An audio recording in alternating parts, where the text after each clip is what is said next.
11.1 का 7वां सवाल। एक समकोण त्रिभुज की रचना करो जिस दियाँ भुजावां 4 सेंटीमीटर ਅਤੇ 3 सेंटीमीटर होण। फिर एक होर त्रिभुज की रचना करो जिस दियाँ भुजावां दिते हुए त्रिभुज दियाँ संगत भुजावां का 5/3 गुणा होवे। Draw a right triangle in which the sides are 4 centimetre and 3 centimetre ਕਰਨ ਤੋਂ ਇਲਾਵਾ ਦਿੱਤੀਆਂ ਹੋਈਆਂ ਹਾਈਪੋਟੈਨਸ ਤੋਂ ਇਲਾਵਾ। Then construct another triangle whose sides are 5/3 times the corresponding sides of the given triangle. ਤਾਂ ਆਪਾਂ ਇੱਕ ਸਮਕੋਣੀ ਤ੍ਰਿਭੁਜ ਬਣਾਉਣੀ ਜਿਹਦੇ 'ਚ ਇੱਕ ਭੁਜਾ 4 ਸੈਂਟੀਮੀਟਰ ਅਤੇ ਇੱਕ 3 ਸੈਂਟੀਮੀਟਰ ਹੈ। ਸਮਕੋਣੀ ਦਾ ਮਤਲਬ ਹੈ, ਰਾਈਟ ਟਰਾਇੰਗਲ ਦਾ ਮਤਲਬ ਹੈ ਕਿ ਉਹ 'ਚ ਇੱਕ ਕੋਣ 90 ਡਿਗਰੀ ਦਾ ਵੀ ਹੋਣਾ।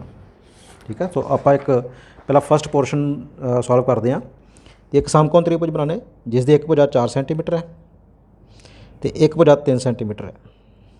ਜਿਹੜੀ ਵੱਡੀ ਭੁਜਾ 4 ਸੈਂਟੀਮੀਟਰ ਇਹਨੂੰ ਮੈਂ BC ਲਿਖ ਲੈਣਾ, ਜਿਹੜੀ ਛੋਟੀ ਭੁਜਾ 3 ਸੈਂਟੀਮੀਟਰ ਹੈ ਇਹਨੂੰ AB ਲਿਖ ਲੈਣੇ, ਅਤੇ ਇੱਕ ਕੋਣ 90 ਡਿਗਰੀ ਦਾ ਹੈ ਉਹ ਕੋਣ B 90 ਡਿਗਰੀ ਲੈ ਲੈਣੇ। ਠੀਕ ਹੈ, B ਅਤੇ 90 ਡਿਗਰੀ ਦਾ ਕੋਣ ਬਣਾ ਲੈਣੇ। ਸੋ ਪਹਿਲਾਂ ਆਪਾਂ 4 ਸੈਂਟੀਮੀਟਰ ਲੰਬਾ ਇੱਕ ਰੇਖਾਖੰਡ ਖਿੱਚੀਏ।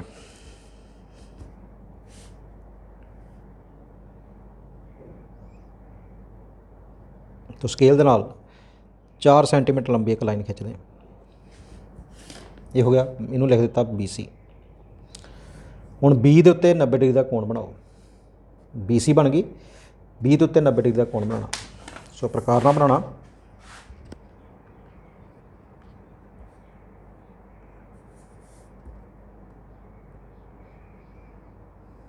तो इदा प्रकार खोल के चाप लगाई, 90 डिग्री का कोण बनाना आप इतने।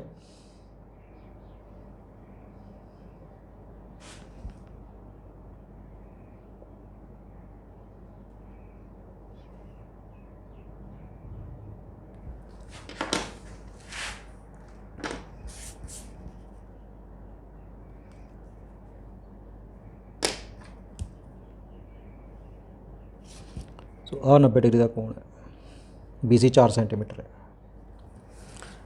तो BC बन गई है, B तो 90 डिग्री का कोण बन गया, AB 3 सेंटीमीटर बना लेना। तो B तो आप 3 सेंटीमीटर प्रकार खोल के चाप लगाने।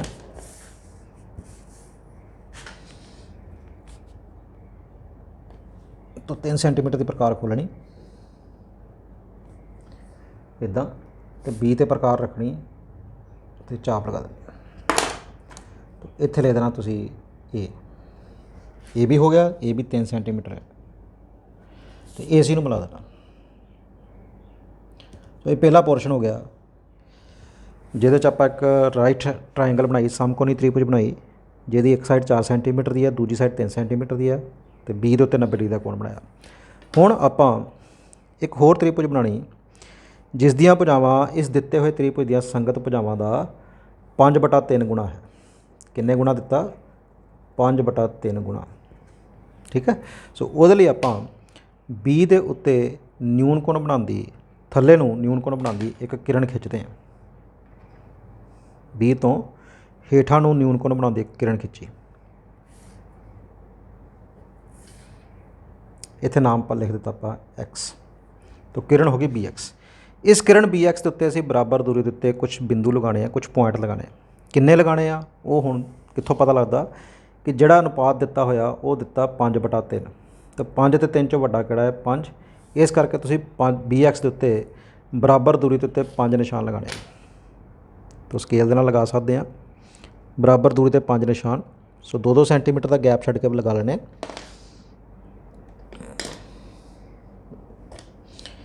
ये हो गया 1 2 3 4 ते 5।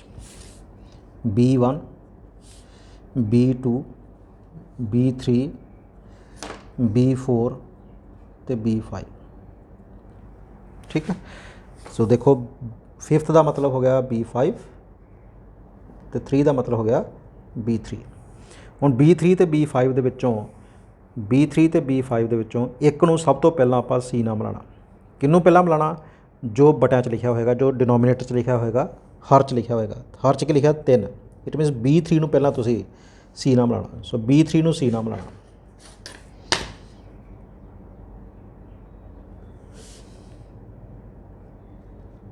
तो B3 नूं C नाल मिलाता।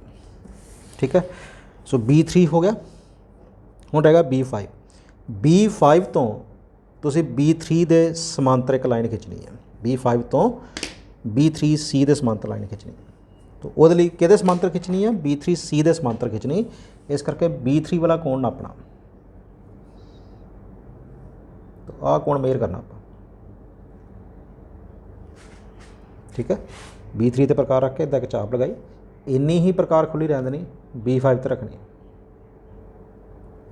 ਹੁਣ ਆਹ ਕੋਣ ਮੇਜ਼ਰ ਕਰਨਾ ਆਪਾਂ, ਜਿਹੜਾ ਕੋਣ ਬਣਿਆ ਇਹਨੂੰ ਨਾਪਣਾ, ਇੱਥੋਂ ਲੈ ਕੇ ਇੱਥੋਂ ਤੱਕ ਪ੍ਰਕਾਰ ਖੋਲ੍ਹਣੀ ਹੈ। ਕੋਣ ਨਾਪੇ ਦਾ ਇਸ ਤਰ੍ਹਾਂ ਹੀ ਹੈ ਕਿ ਇੱਥੇ ਪ੍ਰਕਾਰ ਰੱਖ ਕੇ ਇੱਥੋਂ ਤੱਕ ਪ੍ਰਕਾਰ ਖੋਲ੍ਹ ਦੇਣੀ। ਆਹ ਦੇਖੋ, ਤੇ ਇਹ ਕੋਣ ਨਾਪ ਲੈਣਾ, ਇੰਨੀ ਹੀ ਪ੍ਰਕਾਰ ਖੁੱਲੀ ਰਹਿਣ ਦੇਣੀ, ਪ੍ਰਕਾਰ ਇੱਥੇ ਰੱਖਣੀ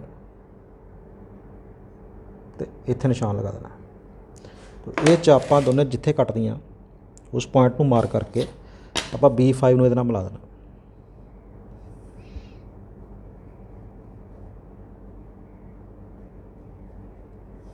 ਠੀਕ ਹੈ। ਇਹ ਜਿਹੜੀ ਲਾਈਨ ਤੁਸੀਂ ਬਣਾਉਂਦੇ ਪਏ ਹੋ, ਇੱਧਰ ਨੂੰ ਬਣਾ ਰਹੇ ਹੋ, ਇਹ BC ਨੂੰ ਵਧਾਉਣ 'ਤੇ ਇੱਕ ਪੁਆਇੰਟ 'ਤੇ ਕੱਟੇਗੀ। ਤਾਂ BC ਨੂੰ ਵਧਾਈਏ ਪਹਿਲਾਂ, ਕਿਉਂਕਿ BC ਛੋਟੀ ਹੈ ਇਸ ਟਾਈਮ, ਤੇ ਇਹਨੂੰ ਵਧਾਈਏ। ਵਧਾਉਣ ਦੇ ਉੱਤੇ ਇਹ ਇਸ ਲਾਈਨ ਨੂੰ ਜਿਹੜੀ B5 ਤੋਂ ਆ ਰਹੀ ਆ, ਇਹਨੂੰ ਇਸ ਪੁਆਇੰਟ 'ਤੇ ਕੱਟੇਗੀ। ਤੇ ਜਿਸ ਪੁਆਇੰਟ 'ਤੇ ਕੱਟਦੀ ਆ ਉੱਥੇ ਤੁਸੀਂ ਲਿਖ ਦੇਣਾ C'। ਠੀਕ ਹੈ, C' ਲਿਖਤਾ। ਹੁਣ CA ਦੇ ਸਮਾਂਤਰ ਆਪਾਂ C' ਤੋਂ ਲਾਈਨ ਖਿੱਚਣੀ ਹੈ। CA ਦੇ ਸਮਾਂਤਰ C' ਤੋਂ ਲਾਈਨ ਖਿੱਚਣੀ। ਤਾਂ CA ਦੇ ਸਮਾਂਤਰ ਖਿੱਚਣੀ ਹੈ, ਇਸ ਕਰਕੇ ਸਾਨੂੰ C ਵਾਲਾ ਕੋਣ ਨਾਪਣਾ ਪਏਗਾ। ਤਾਂ C ਵਾਲਾ ਕੋਣ ਮੇਜ਼ਰ ਕਰਦੇ ਹਾਂ। ਪ੍ਰਕਾਰ ਇੱਦਾਂ ਖੋਲ੍ਹ ਕੇ ਇੱਦਾਂ ਚਾਪ ਲਗਾ ਲੈਣੀ, ਅਤੇ ਇੰਨੀ ਪ੍ਰਕਾਰ ਰੱਖਦੇ ਖੋਲ੍ਹੀ ਰਹਿਣ ਦੇਣੀ, C' 'ਤੇ ਪ੍ਰਕਾਰ ਰੱਖਣੀ, ਤਾਂ ਉਹੀ ਚਾਪ ਦੁਬਾਰਾ ਫੇਰ ਲਗਾਣੀ।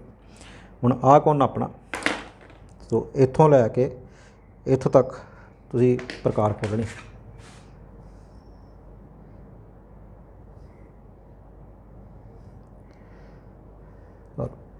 ਇੰਨੀ ਪ੍ਰਕਾਰ ਖੋਲ੍ਹਣੀ, ਪ੍ਰਕਾਰ ਚੁੱਕ ਕੇ ਇੱਥੇ ਰੱਖਣੀ, ਅਤੇ ਇਸ ਚਾਪ ਨੂੰ ਕੱਟਣਾ। ਦੋਨੇ ਚਾਪਾਂ ਜਿੱਥੇ ਕੱਟਦੀਆਂ ਉਸ ਪੁਆਇੰਟ ਨੂੰ ਮਾਰਕ ਕਰਕੇ ਆਪਾਂ C' ਨੂੰ ਇਸ ਪੁਆਇੰਟ ਨਾਲ ਮਿਲਾ ਦੇਣਾ।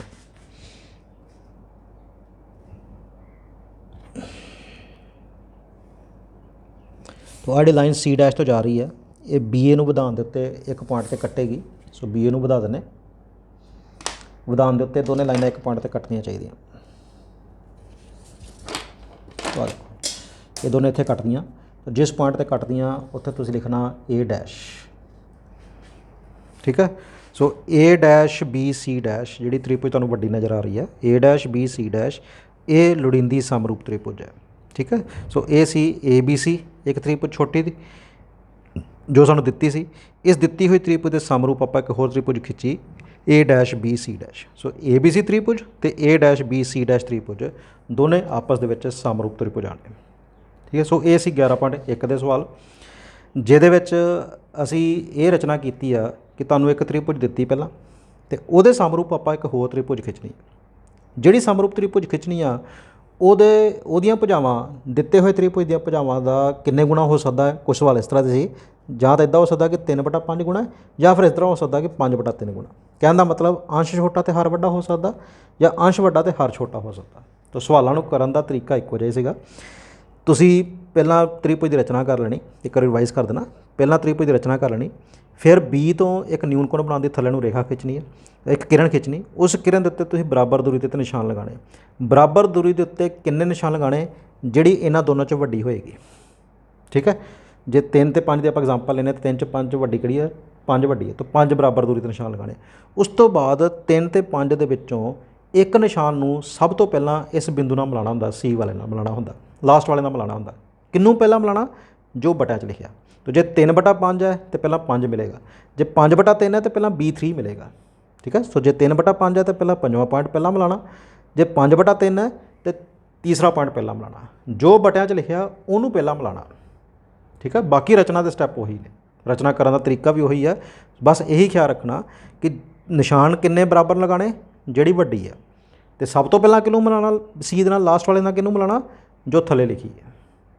ਠੀਕ ਹੈ। ਸੋ ਇਹ ਸੀ 11.1 ਦੇ ਸਵਾਲ। ਹੁਣ ਆਪਾਂ ਨੈਕਸਟ ਲੈਕਚਰ ਦੇ ਵਿੱਚ 11.2 ਦੇ ਕਰਾਂਗੇ।